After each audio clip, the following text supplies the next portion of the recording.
আসসালামু আলাইকুম, সবাই কেমন আছো? আমি আশা করি তোমরা সবাই ভালো আছো।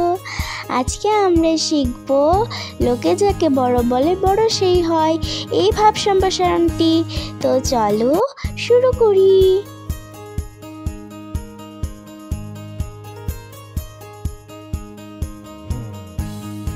লোকে যাকে বড় বলে বড় সেই হয়।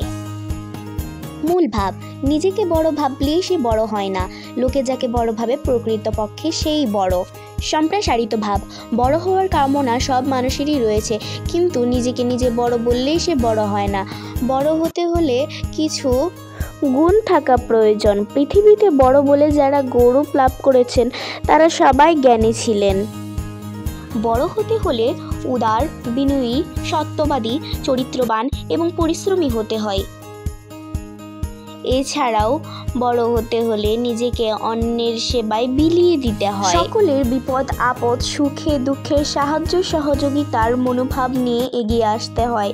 তাহলে সকলের মন জয় করা যায় এবং সকলে তাকে বড় বলে শ্রদ্ধা করে। ধন্যবাদ বন্ধুরা আমাদের পুরো ভিডিওটি দেখার জন্য। চলে আসবো অন্য কোনো ভিডিও নিয়ে। আসসালামু আলাইকুম।